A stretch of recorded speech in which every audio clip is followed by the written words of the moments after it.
And we're going to be talking about a very large category of equity mutual funds, large cap funds. And we want to discuss how they fit into your portfolio and what your strategy should be when you go out to choose such a fund. Joining me to talk about this is Santosh Navlani, the Chief Operating Officer of ET Money. Thank you so much, Santosh, for joining in, and sorry to have kept you waiting.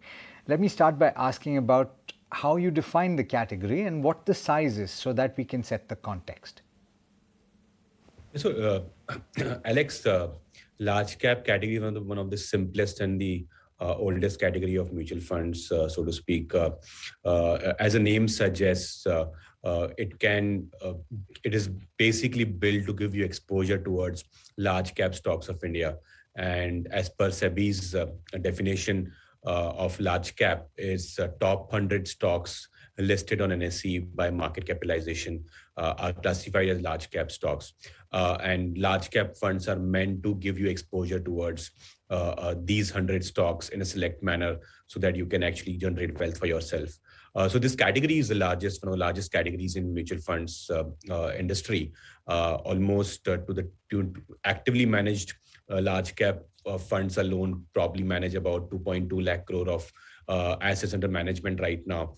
And there is another set of passively managed large cap funds, which actually are another 2 lakh crore. So close to 4.25 lakh odd crore of the mutual fund AUM is actually in these two categories. And I think about 20 lakh crore is a retail AUM in the industry today. So close to 20% of the AUM is actually large cap. So it forms the largest category in the mutual fund, and hence extremely interesting for everybody to keep an eye on, and probably, of course, the core part of one's equity portfolio always. Okay. Now, before we get into the nitty-gritties of actively managed funds, could you talk about what purpose such a fund would serve in an individual's portfolio? Yeah, so equity is supposed to basically So give inform me you when you have him ready. long-term wealth. Equity is supposed to give you long-term wealth creation possibility, Alex. So, by definition, any kind of equity fund that would be buying or adding to your portfolio is meant to do that. What large cap specifically do that within equity is provide stability to your portfolio compared to a mid cap or small cap fund. Large cap by definition actually are established brands. They are top 100 companies in terms of market capitalization. So very, very healthy businesses, possibly better corporate governance, more disclosures.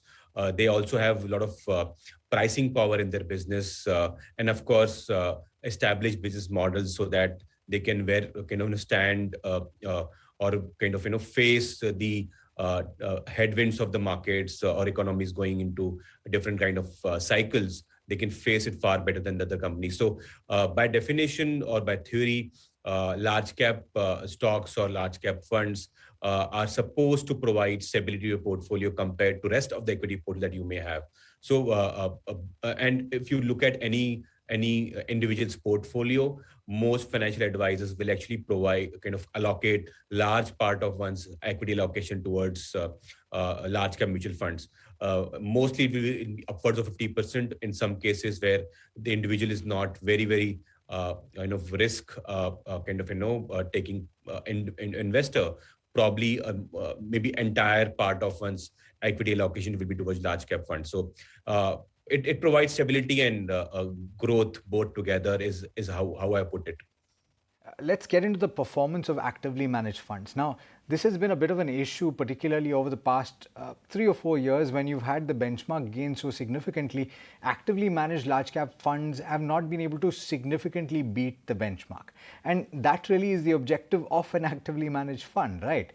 So, what would you say are the primary reasons why they have not been able to beat the benchmark? And therefore, what strategies should an individual employ?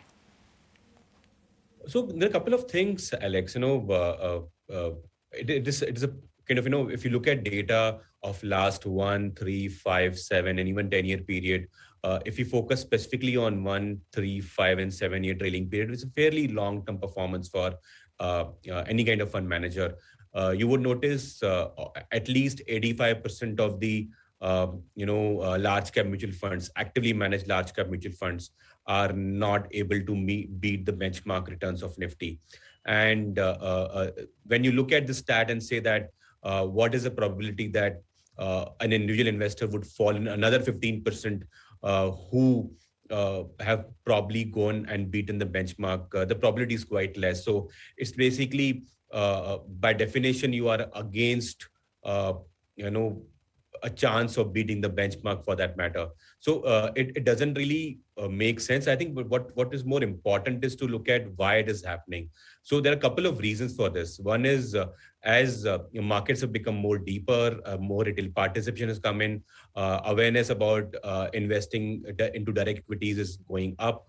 More and more people are buying into stocks and actually taking advantage of buying blue chip names.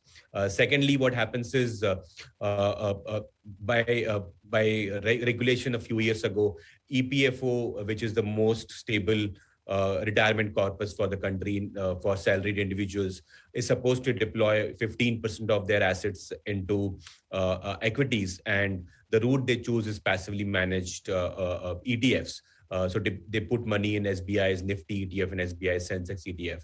So if large part every month is coming into index, so all the stocks are benefiting by virtue of EPFO putting money in Nifty ETF and Sensex ETF. So large cap stocks, all of them have equal chance to kind of go up depending on their weightage in the Nifty or the Sensex as a benchmark.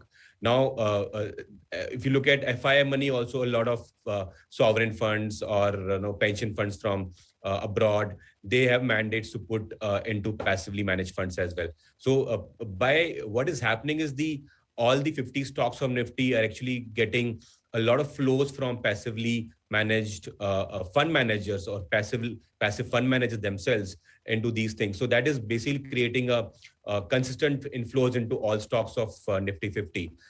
Second thing, what has happened is SEBI came with a kind of categorization or tighter categorization of what a large cap mutual fund or any other mutual fund means in 2017. And what happened is earlier, a lot of large cap funds were also using some kind of leeway to invest in mid and small cap funds to give you some kind of alpha over long periods of time. Now that window or that opportunity got reduced because SEBI's definition now is very clear that if you're a large cap mutual fund, you need to have at least 80% in top 100 stocks by market capitalization, which is disclosed by SEBI and AMFI on a 6-monthly basis. So all the fund managers basically get the same 100 stocks to invest in for 80% of their portfolio. So it becomes very difficult to again outperform when everybody is supposed to follow similar strategies. Third piece which you'll notice is the way index is constituted, the Nifty index. It has almost like I think 8 or 9 stocks put together contribute almost 55% of the weightage of the index. So it's very concentrated kind of index in that sense. And fund managers will use their kind of research, understanding of business models, and not necessarily allocate a lot of money in stocks or sectors which they believe is not really good for current market scenario. But because the passive mandates of many fund managers actually is ensuring money is continually coming in, all these situations create together that the fund manager may not be able to outperform the benchmark consistently.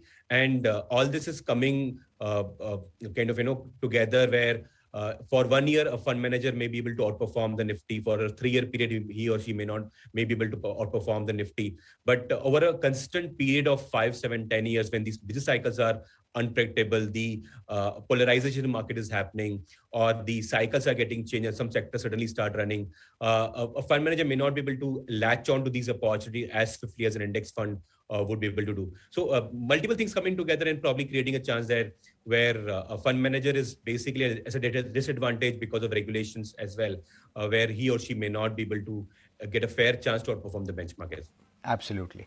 And so therefore, logically, it makes sense to have a significant portion of your investments in the large cap space in passive as well. Thank you so much, Santosh. And we've spoken about active versus passive in the past as well, and the cost advantages with investing in passive. Thank you so much for taking the time. Always a pleasure speaking with you. Thank you. Thank you, Alex.